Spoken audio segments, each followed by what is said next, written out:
Halo semua, selamat pagi.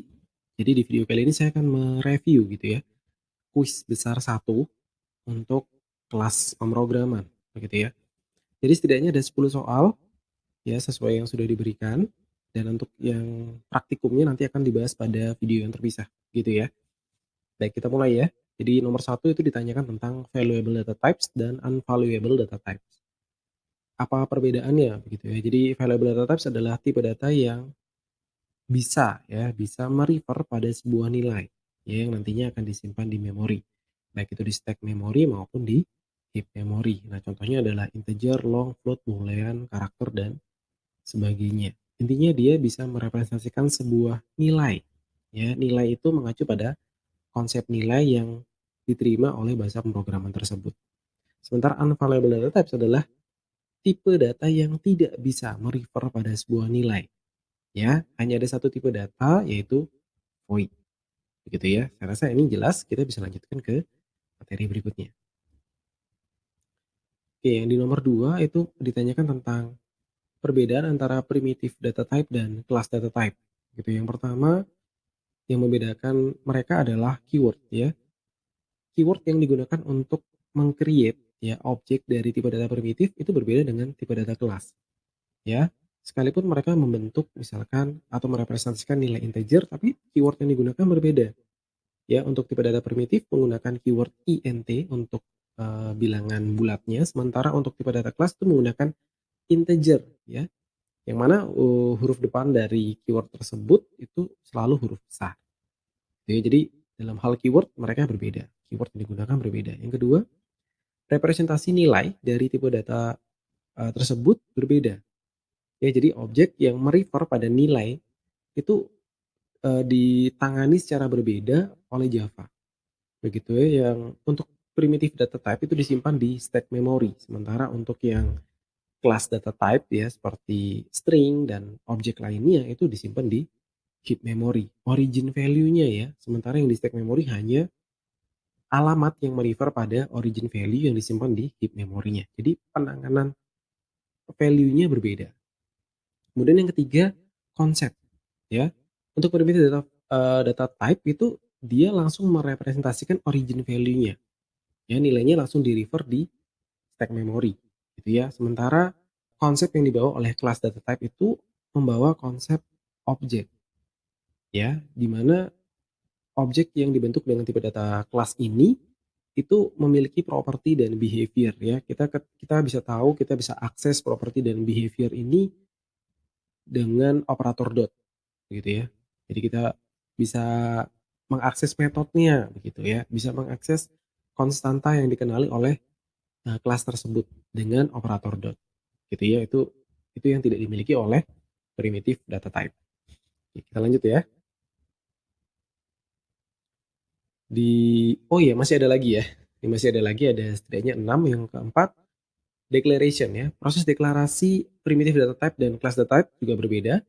Untuk primitive data type itu declaration-nya selain menggunakan, setelah tadi dijelaskan dia menggunakan keyword yang berbeda, inisialisasinya itu menggunakan operator sama dengan gitu ya. Sementara pada waktu declaration dan initialization ya, untuk class data type dia menggunakan keyword new gitu ya, kecuali string ya. String itu bisa dilakukan dengan eee, operator sama dengan atau dengan menggunakan operator new ya. Tapi kebanyakan atau sebagian besar class data type itu menggunakan keyword new pada waktu melakukan declaration dan initialization variabel atau objeknya gitu ya.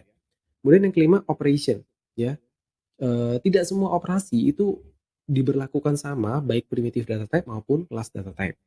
Ya, contohnya pada operasi sama dengan, operasi pembandingan ya, compare untuk primitive data type itu dia menggunakan dua sama dengan ya, operatornya itu.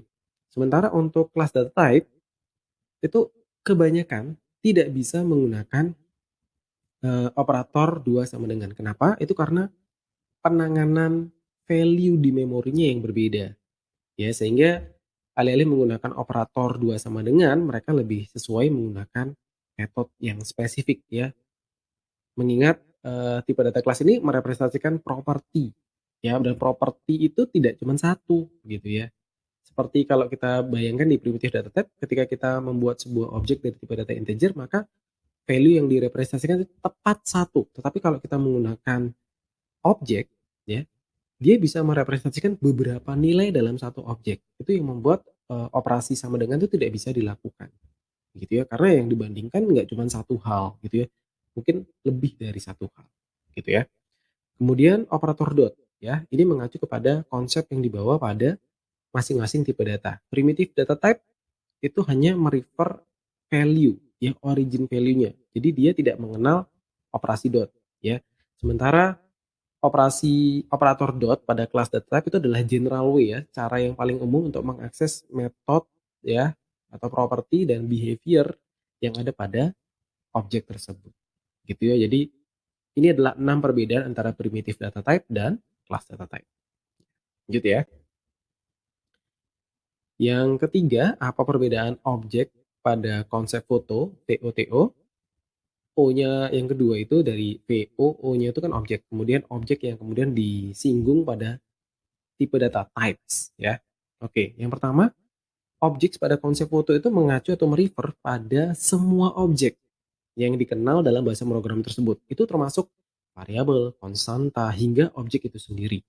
Ya, sementara objek yang dibahas pada konsep tipe data itu hanya mengacu pada objek-objek yang dibentuk dari tipe data kelas.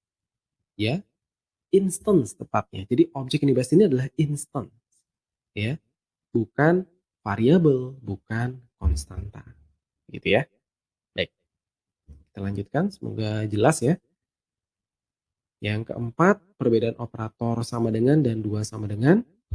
Sama dengan itu merupakan assignment operator, ya, yang berfungsi untuk memberikan nilai ke sebuah variabel, begitu ya.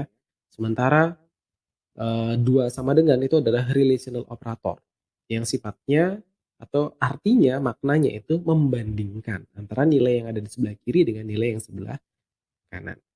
Untuk operator assignment itu tidak ada boolean representation value-nya. Jadi operasi assignment menggunakan operator sama dengan itu tidak mengembalikan nilai boolean true atau false. Pada relational operator itu ada boolean representation value-nya. Jadi dari operasi tersebut ada nilai boolean, ya, yang dikembalikan. Gitu ya, bisa true, bisa false. Untuk beberapa bahasa pemrograman, ya, sama dengan yang assignment itu sebenarnya juga memiliki boolean representation value, tetapi yang kita bahas di sini adalah dalam konsep bahasa pemrograman Java, begitu ya. Jadi tidak diberlakukan secara general untuk seluruh bahasa pemrograman. Baik, kita lanjutkan. Yang kelima, bagaimana cara melakukan pembandingan pada tipe data primitif dan tipe data kelas? Yang pertama, tipe data primitif cukup menggunakan operator dua sama dengan, ya. Karena apa? Karena representasi value-nya disimpan di stack. Jadi ketika kita bandingkan, itu langsung value-nya yang kita bandingkan. Tetapi berbeda dengan kelas, yang mana origin value-nya itu masih disimpan di heap memory, sementara yang disimpan di stack memory itu adalah alamat yang nantinya merefer, begitu ya, pada origin value yang ada di heap memory. Dia harus menggunakan metode, ya. Dengan metode ini nantinya kita akan mengacu pada properti yang akan dibandingkan secara tepat, begitu ya. Ya, mungkin mereview lagi kalau kelas itu bisa merepresentasikan beberapa nilai di dalamnya, begitu ya, beberapa nilai di dalamnya. Jadi misalkan kalau kita ngomongin student gitu ya, misalnya ngomongin siswa, siswa itu memiliki banyak nilai pada dirinya. Ya, ada nilai KK, ada nilai KB, ada NIM, ada nama, ya, ada prodi dan sebagainya. Jadi dia memiliki banyak properties, ya. Jadi bayangkan sebuah objek itu memiliki banyak nilai di dalamnya. Nah, jadi ketika kita coba bandingkan apakah HP 1 dengan HP 2 sama, ini yang mau dibandingkan apanya?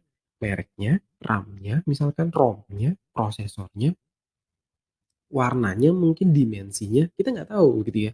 Sehingga operator dua sama dengan tidak tepat untuk melakukan operasi compare tersebut, ya. Jadi mereka butuh operasi yang lebih spesifik yang biasanya dibentuk dalam metode-metode yang lebih spesifik lagi, gitu ya. Kemudian nomor 6, apa itu null? Null itu mengacu pada known, tidak ada. Ya, nol tidak sama dengan nol. ya. Nol itu adalah nilai, ya, nilai integer gitu ya, nol. Sementara nol tidak mengacu pada nilai apapun, ya. Nol ini biasanya digunakan sebagai objek initial value untuk semua objek yang dibentuk dari tipe data class, ya. Objek yang saya bahas di sini adalah instance ya. Semua objek yang dibentuk dari tipe data class. Jadi dia hanya sebagai initial value, gitu. Yang ketujuh ditanyakan tentang pseudocode structure, ya. Pseudocode itu apa? Pseudocode itu adalah notasi dasar yang merepresentasikan logika. Biasanya dibuat dengan pendekatan suatu bahasa pemrograman tertentu, gitu ya. Jadi antara pseudocode yang satu dengan pseudocode yang lain belum tentu sama, begitu ya. Karena mungkin pendekatan bahasa pemrograman yang dipakai berbeda satu dengan yang lainnya, ya. Tapi dia adalah notasi dasar ya, notasi dasar yang sebenarnya merepresentasikan ide ya, atau logik atau algoritma untuk memecahkan suatu masalah tertentu. Nah, strukturnya kurang lebih ya terdiri dari declaration, input, proses, output, kemudian ada marker atau flag begin dan end yang menjelaskan dari mana dia mulai bekerja atau berjalan, gitu ya. Kemudian yang kedelapan ini translasi dari notasi pseudocode. Jadi kalian bisa lihat yang perlu diketahui harus ada declaration P karena nanti P-nya akan digunakan di bagian perhitungan, kemudian ada declaration variable yang nantinya terlibat di dalam coding ya, kemudian ada proses input, ada proses input, proses dan proses output volume begitu ya. Selesai, jangan lupa ada marker begin dan end-nya. Saya rasa ini mudah banget ya. Oke, kita skip aja yang ini. Yang 9, switch case. Kapan kita menggunakan switch case? Setidaknya ada 3 kondisi. Ini tinggal kalian buat saja contohnya ya. Yang pertama one level decision logic. Jadi maksudnya operasi pembandingannya tepat dilakukan pada satu variabel, gitu ya. Misalkan untuk mengetahui apakah ini vokal atau konsonan, dia tepat satu ya. Kemudian male atau female, begitu. Jadi tidak dibuat eee, level pembandingnya itu sampai sampai 2, 3 dan seterusnya. Semakin kompleks, maka switch case ini akan semakin tidak sesuai untuk merepresentasikan decision logic yang dipakai. Jadi dia cocok untuk hal-hal yang jauh lebih sederhana, gitu. Kemudian integer base, jadi yang dibandingkan itu adalah nilai integer atau setidaknya variabel tersebut dapat diintegerkan, gitu ya nilainya. Misalkan nilai integer itu sendiri atau karakter, itu termasuk ke dalam integer base, ya.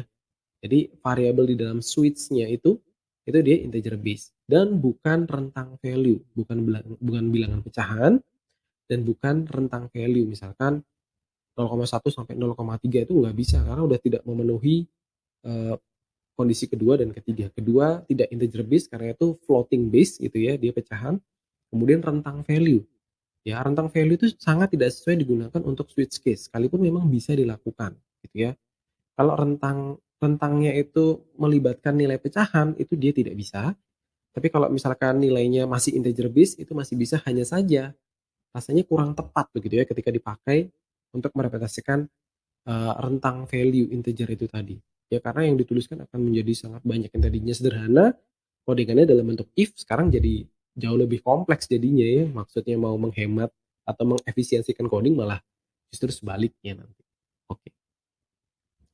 Yang terakhir nomor 10 yaitu tentang fungsi break. Ya setidaknya ada 3 fungsi break, sebenarnya semuanya berkaitan, tetapi yang perlu diketahui break itu digunakan untuk block code break yang ada pada nomor 2 ya. Return to the previous block. Jadi fungsi break di sini digunakan untuk keluar dari blok di mana kursor itu lagi aktif gitu ya, di mana program tersebut lagi jalan, baris coding tersebut lagi di-execute. Jadi akan keluar pada previous block. Jadi blok sebelumnya gitu ya. Emergency break ya. Seringkali dalam proses looping itu break itu digunakan untuk menghentikan proses looping. Tapi sekali lagi looping itu diletakkan di dalam break ya.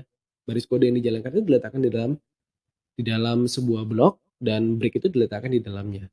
Ya, jadi maksudnya sama dengan yang nomor 2, dia akan keluar dari blok tersebut dan akan kembali pada blok yang memanggil perulangan tadi, ya.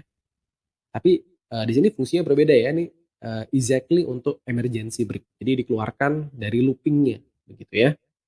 Kemudian yang ketiga, stop the program ya. Kadang kita ingin menghentikan program, ya begitu ya, secara paksa karena kondisi tertentu. Nah, kita bisa pakai break ya. Break ini kalau dipakai dia bisa exit ya, ke blok program utamanya. Nah, blok program utamanya kalau di-break itu akhirnya keluar ya, keluar dari program. Begitu. Jadi secara tidak langsung dia bisa exit ya dari program utamanya. Baik ya. Sekiranya ada hal-hal yang masih belum atau belum dipahami gitu ya, silakan untuk menuliskan, eee, pertanyaan kalian di kolom komentar di channel pertemuan 5 begitu ya. Nanti akan dibahas lagi di kelas jika kita ketemu, begitu ya. Baik, terima kasih sudah menonton, sampai ketemu di video selanjutnya. Terima kasih.